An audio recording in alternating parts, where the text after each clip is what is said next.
Hey there, in this video I'm going to show you exactly how I made over $10,000 in my very first year on YouTube. To start, I'm going to break down my channel's earnings over that first year, from the day that I created my channel to today. Next, I'm going to tell you exactly how I managed to make that much money with such a small channel. As of the time of this recording, I have just under 3,000 subscribers. Finally, I'll share my assessment with you of what I could have done differently to make even more money, because I definitely did not maximize my earning potential over the first year. So if you're already on YouTube and wondering about monetization and profit potential, or if you're just curious about how much a small personal finance YouTuber makes, then stick around.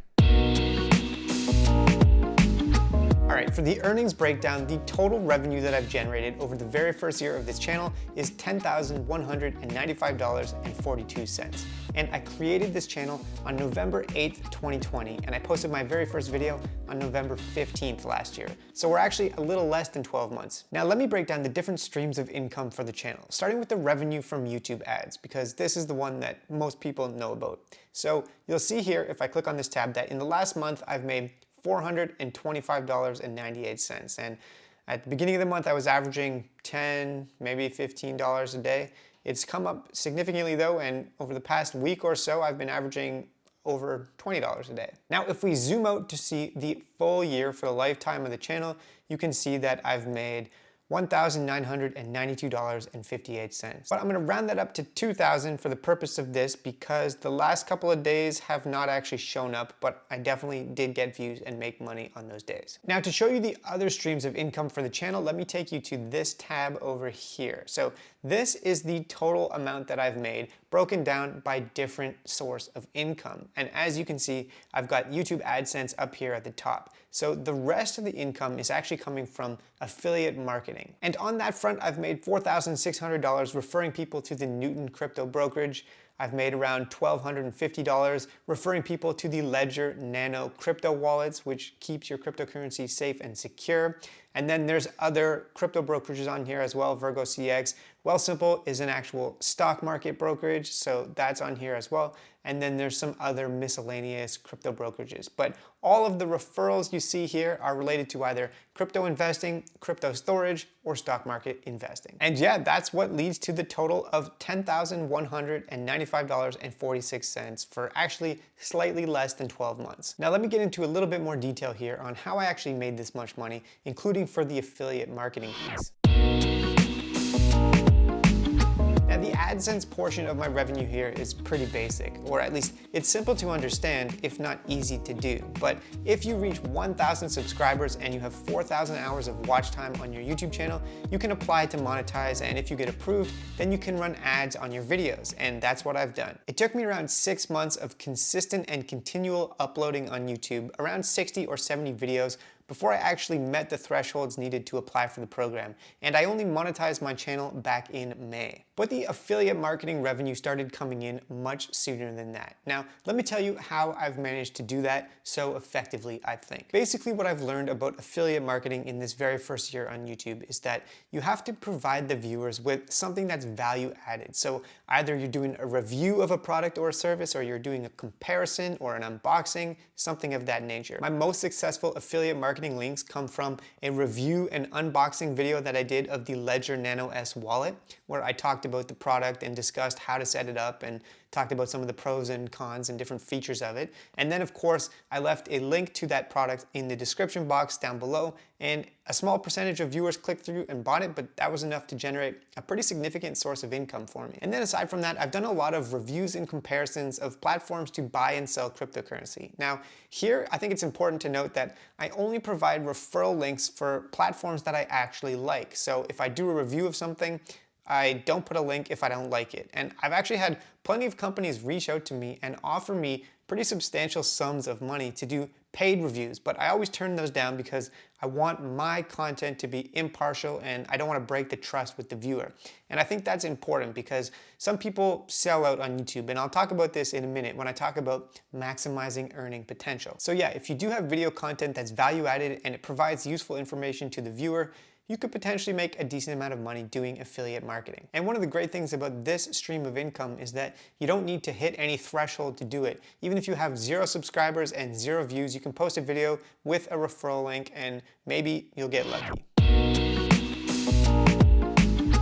Reflecting on this past year and what I've done with the channel, I've realized that I definitely could have made much more money if I wanted to. There's different tricks that I could have used to really maximize my earning potential, and I'm going to talk about them here. But I'm also going to stress that some of these I actively chose not to do because I thought it might compromise the integrity of the channel. First thing I could have done to maximize my profit potential is a bit of a no-brainer, and I'm actually kind of dumb for not doing this at the beginning, but I should have posted links to the products that I was reviewing and recommending at the beginning when I posted the videos, but I didn't do that. So for example, with the video I had on the Ledger Nano S wallet, I didn't actually have an affiliate marketing link down in the description of that video for like 10 or 15,000 of the views that the video had. So I probably left a couple $100 on the table for sure with that. And the reason why I didn't do it is because I was so new to YouTube and so new to all of this that it didn't even cross my mind that it was something that I should do. The second way that I think I could have made more money is to do more product reviews or comparisons and videos of that sort. At some point I realized that those are the types of videos, hands down, that have the highest click-through rates and actual purchase rates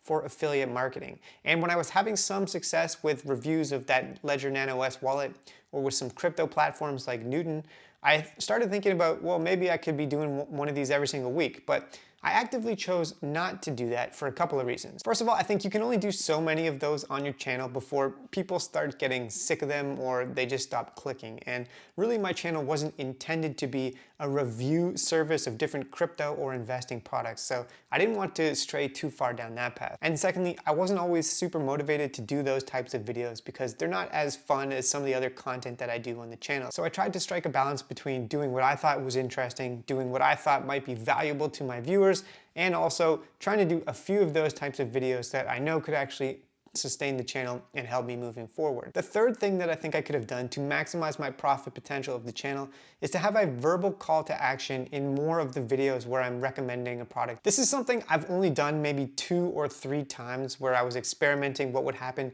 if I actually told people that I had a referral link down below and that they should check it out if they're interested in the product. I don't do that kind of thing often because I don't want to come across as money grubbing or sleazy or anything like that. Like I'm always trying to shove something down people's throats. I think sometimes it's better to just leave a link down below. If people are interested, they'll find it, they'll go looking for it, but you don't need to be constantly reminding them that there's something to buy. However, I do have to note that I think there was a higher click-through rate when I had a verbal call to action. So it might actually maximize profit potential in the short run, but then you also have to balance that against not wanting to alienate your viewers. Generally though, I think that if you do have a value-added product or service that you think people might be interested in, then it's not a terrible thing to have a verbal call to action. A fourth thing that I could have done to make more money on the channel is to do more trend following. So for instance, back in February, March, when crypto was hitting new all-time highs and was really going crazy, I had posted a couple of videos about crypto, but my channel was very much not focused on crypto. And I did start to notice a lot of views and subscribers coming from those videos. Now, if I was thinking about maximizing profit potential and maximizing channel growth, what I should have done is just completely pivoted and started churning out video after video about crypto.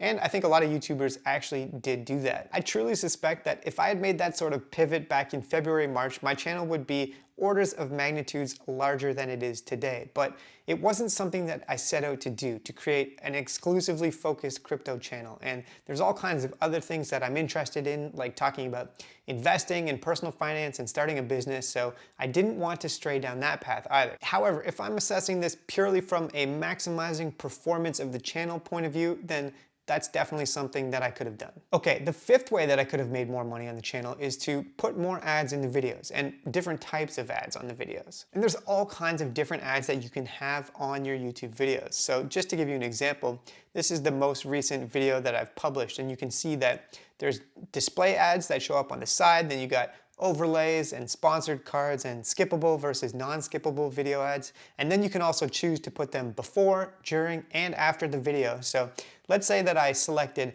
each ad on the video and filled it up with mid-roll ads, then my actual ad revenue from this video would go way, way up, and Google would pay me much more for each person that viewed the video. But once again, you have to find the right balance, because if there's one thing I know, it's that people don't like to be bombarded by ads on YouTube.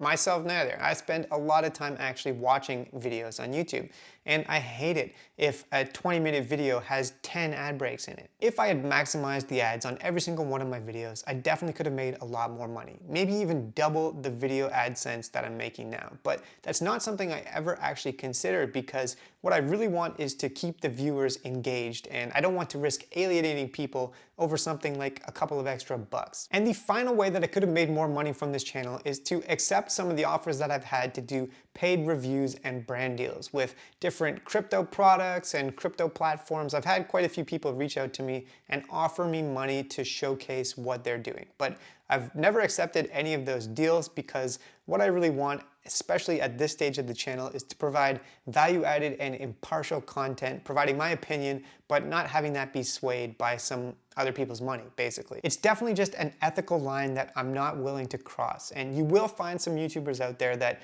promote products that are kind of just because they were paid a lot of money to do it, or even, for instance, to accept money to promote something like a penny stock and to pretend like they're providing an impartial review of that penny stock when they've actually been paid to talk about it. And of course, their opinion is then colored by the fact that they're making a lot of money. Anyways, that rant is over, but it is something that I've thought about and struggled with, is this idea between maximizing profit in the short term and actually just focusing on producing quality content for the future and focusing long term. Because really, if you do the first thing, I don't think the channel is going to be successful in the long run. People are going to get wise, and they're not going to want to keep coming back and engaging. So that is my 1-year update. That's exactly how I made over $10,000 in my very first year as a YouTuber.